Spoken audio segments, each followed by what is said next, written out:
छत्रपति शिवाजी महाराज के पोते हैं, जो आंखों पर पट्टी बांधकर 10-10 योद्धाओं को गिराते थे, और आप एक वार नहीं कर पा रहे। राजे, ध्यान केंद्रित कीजिए, आपको अधिक सतर्क होकर लड़ना होगा। युद्ध में ताकत, तेजी और बुद्धि तीनों का एक साथ प्रयोग होता है, और आप एक का भी नहीं कर पा रहे।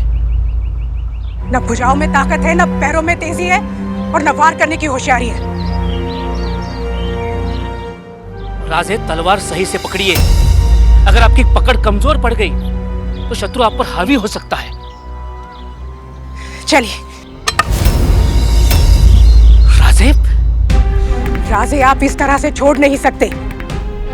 पूरे मराठी साम्राज्य की नजरें आप पर है। आपको सबका नेतृत्व करना है। एक राजा कभी अपनी तलवार नहीं त्यागता, कभी समर्पण नहीं करता, और जो अपनी तलवार छोड़ता है, दुश्मन की तलवार उसे नहीं छोड़ती। उछला तलवार, उठाइए तलवार, चलिए राजे। रानी साहब,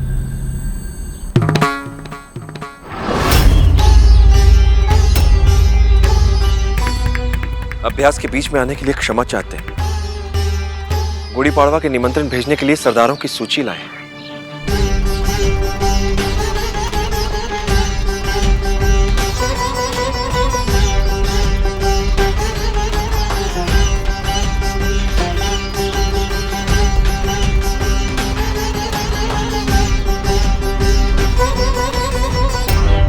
रानी साहब, क्या हम महाराज से कुछ बात कर सकते हैं? क्षमा करा, हमें लगता है कि हम इनकी सहायता कर सकते हैं।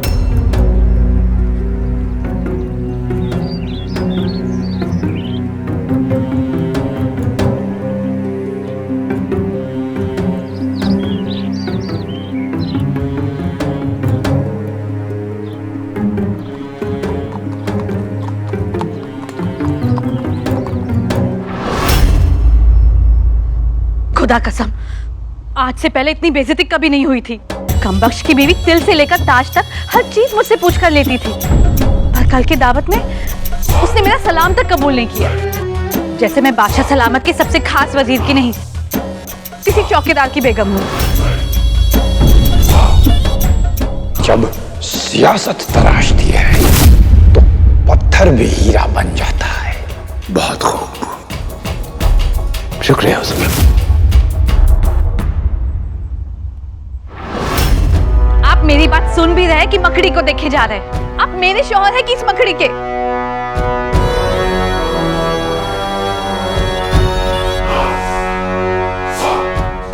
शौहर तो हम तुम्हारे हैं,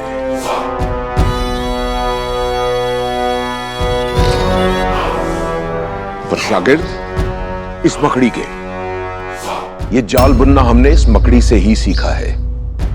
कहीं का तार कहीं जोड़कर जाल बुना जाता है, पर जाल का हर सिरा बीच से जुड़ा होता है। और हमारे जाल के बीच में है मुगलिया सल्तनत का तख्त। हमने इतने सब्र, इतनी मेहनत से ये जाल बुना है कि बादशाह सलामत के इंतकाल फरमाने के बाद इस तख्त पर हम ही बैठेंगे, और जो हमें रोकने की कोशिश करेगा वो हमारे बनाए हुए जाल में उलझ जाएगा, फिर चाहे वो कमबख्श हो या बादशाह सलामत का कोई और बेटा।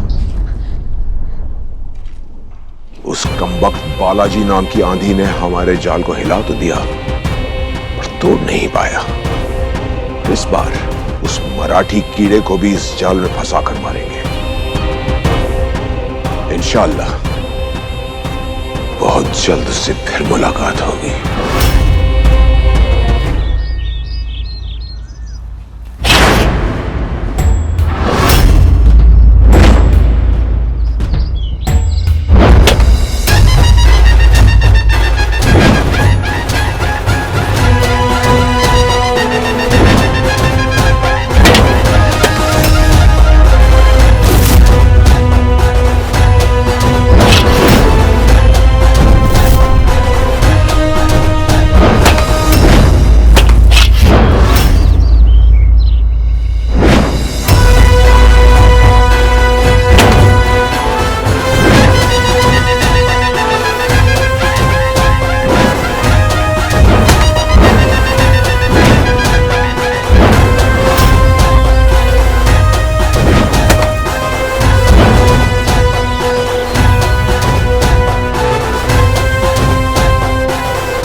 दे दिया इसे। हम इतने समय में जो नहीं कर सके, आपने कुछ पलों में कर दिखाया।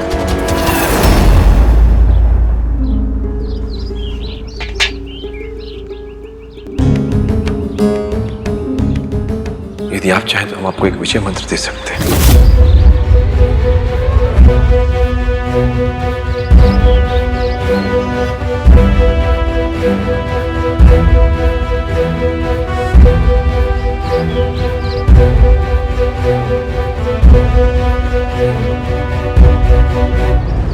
इससे आप किसी की बातें नहीं सुन पाएंगे। आपकी आंखें सिर्फ लक्ष्य पर होंगी। हमने बचपन में एक कथा सुनी थी रानी साहब। एक बार तालाब के सारे मेंढकों ने तय किया कि वो एक पेड़ पर चढ़ेंगे। सबसे पहले जिन मेंढकों ने प्रयास किया वो हार गए, पेड़ पर नहीं चढ़ पाए। बाकियों ने उनके मुंह से सुना कि यह कार्य असंभव है, तो उन्होंने प्रयास तक नहीं किया। पर एक मेंढक था जो प्रयास करता रहा, लगा रहा। सबने उससे कहा कि यह कार्य असंभव है, पर उसने प्रयास बंद नहीं किए।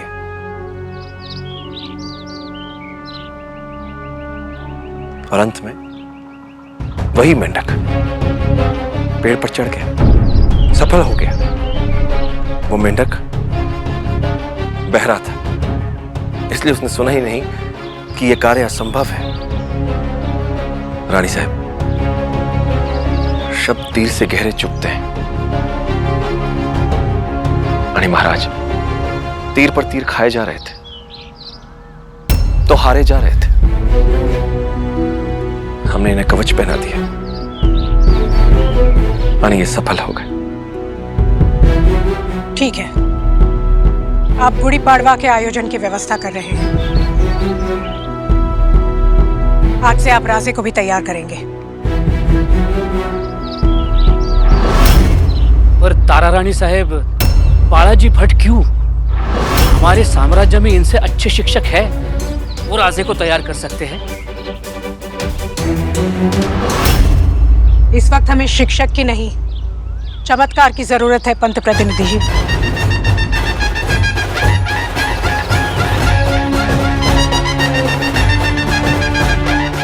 और हमें पूरा विश्वास है कि आप यह चमत्कार करके दिखाएंगे। आज से राजे के प्रशिक्षक आप हैं। गुड़ी पाड़वा के दिन राजे से कोई भूल नहीं होनी चाहिए। हो रहा है।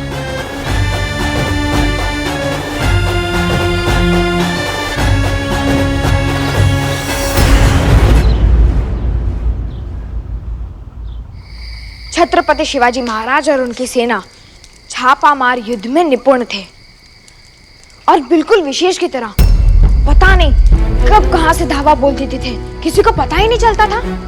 और फिर उन मुगलों ने अपने सर्वश्रेष्ठ योद्धा अफजल खान को शांति संदेश लेकर भेजा।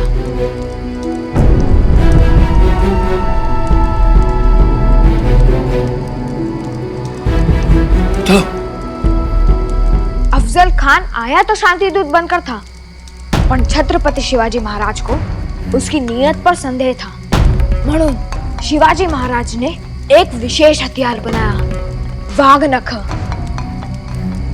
जो देखने में ऐसा लगता था कि हमने अंगूठियां पहन रखी हैं, पर उसके अंदर धातु के धारदार कांटे लगे होते थे।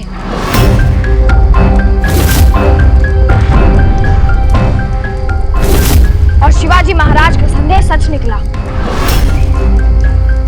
क्योंकि वो जैसे ही अफजल खान से मिले, वो लंबे चौड़े अफजल खान उनसे गले मिलने के बहाने उनकी गर्दन तोड़ने का प्रयास किया।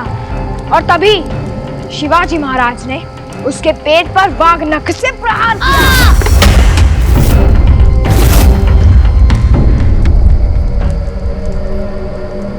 एक, दो, चार, 5, सभी यही है। तो अंदर कौन है? विशेष कौन है? कौन है बोलना।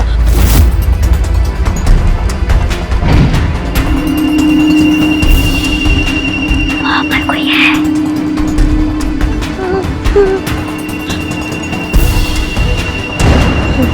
तुम सब डरो मत, बाजी है ना। तू है। कोई नहीं हरा सकता। कोई नहीं हरा सकता। विशेष सही कह रहा है, कोई भी चोर विशेष की तरह इस घर को अच्छी तरह से नहीं जानता। धन्यवाद।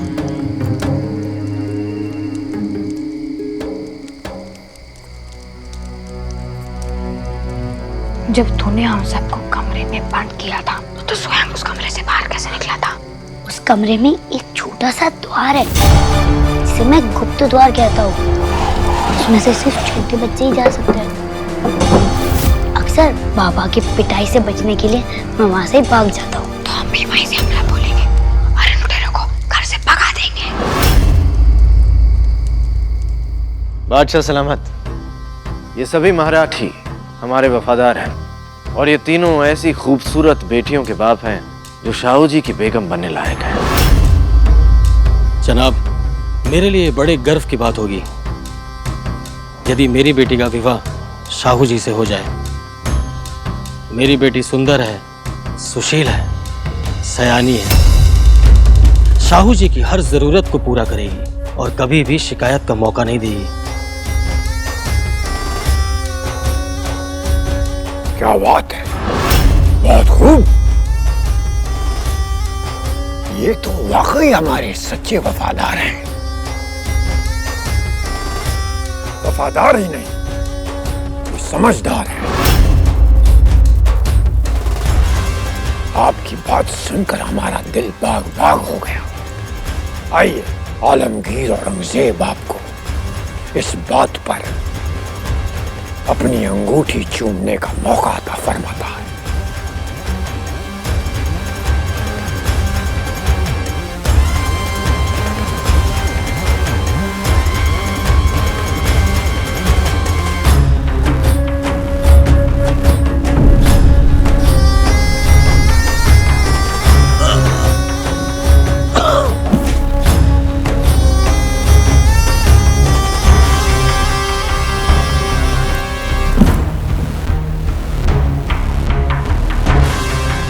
शिकायत का मौका।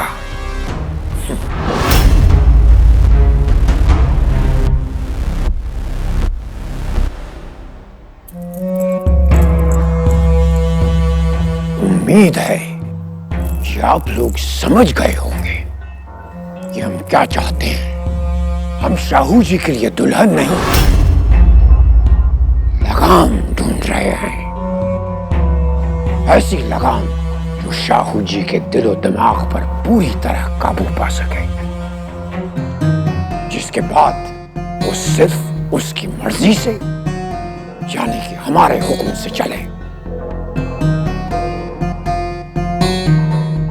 और अगर ये बात आप लोगों की समझ में नहीं आई है तो हमारे बाएं हाथ में चूमने के लिए 2 अंगूठियां बाकी हैं।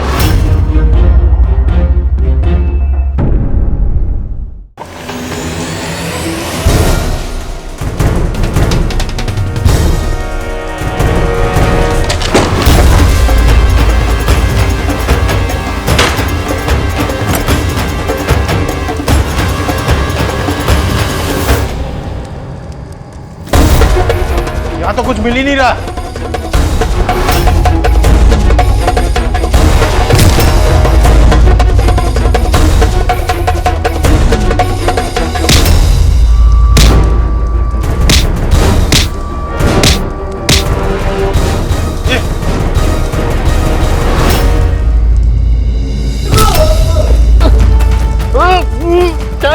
औषधि लगा रहे भाऊ।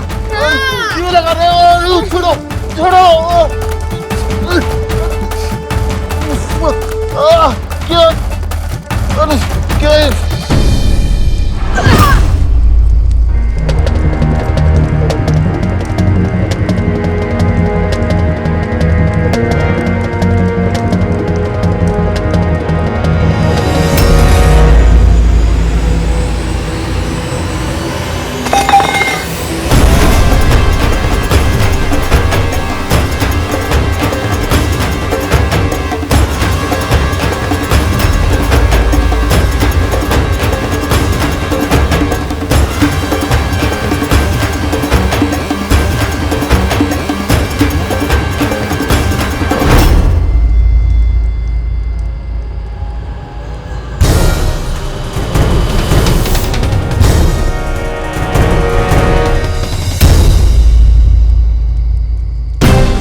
हमारा बाजी कुछ गलत नहीं होने देगा।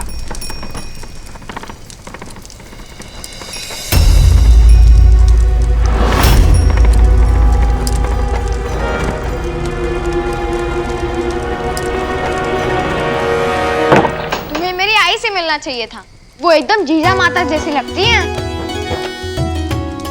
काय बातें अब तक समाप्त नहीं हुई। बाबा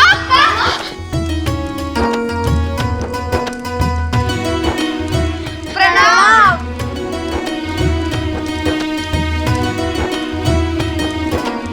विशेष ने परेशान तो नहीं किया?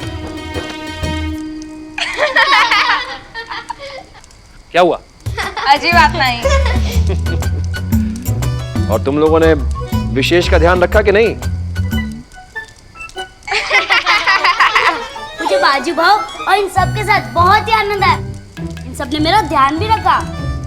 अच्छा चला बैलगाड़ी में बैठो, हमें समय से सासवड़ पहुंचना है। हाँ जी बाबा। हो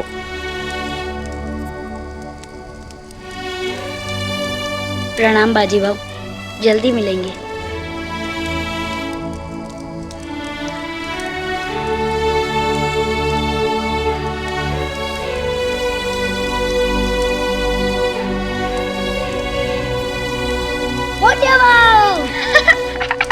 प्रणाम अविशेष भाव।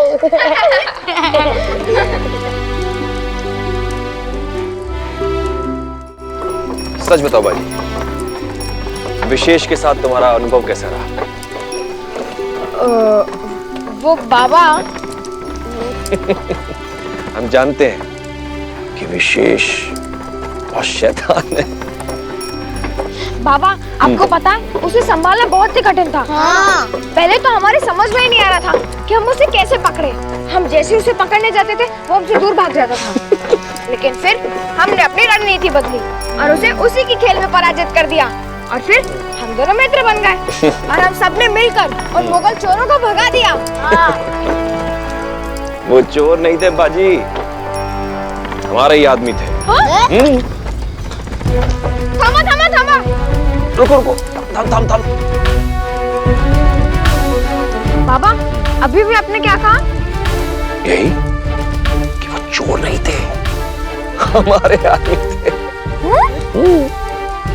हो, हमने ये नाटक तुम्हें ये समझाने के लिए किया कि स्वराज बिल्कुल एक छोटे शैतान बच्चे की तरह होता है। प्यार से मांगो, अधिकार से नहीं। क्या किया? ध्यान हाथ से रखना है, रविवार से नहीं। जिसे तुम्हारा सारा ध्यान, सारी ऊर्जा, सारा प्रयास चाहिए होता है, वरना वो रेत की तरह मुट्ठी से कब फिसल जाएगा तुम्हें पता भी नहीं चलेगा। स्वराज को संभालना है तो अपनी मिट्टी के कण कण को पहचानना सीखो, जैसे विशेष अपने घर को पहचानता है। समझ लो? ये मेरा घर है, यहाँ पर मुझे कोई नहीं हरा सकता। आणि हाँ, मिट्टी से मित्रता करोगे तो ना तुम्हारे पांव फिसलेंगे और ना ही विदेशियों के जमेंगे। समझ लो?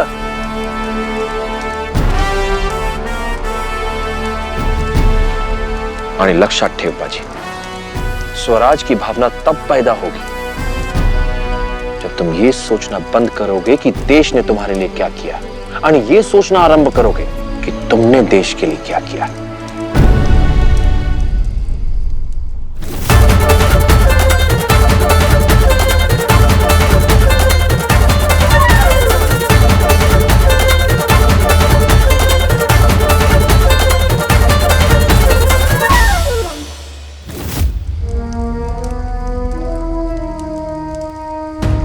हो बाबा,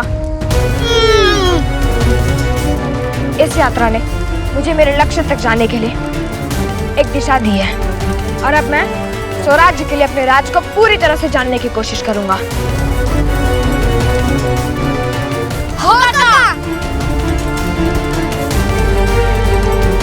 हर हर महादेव। हर हर महादेव।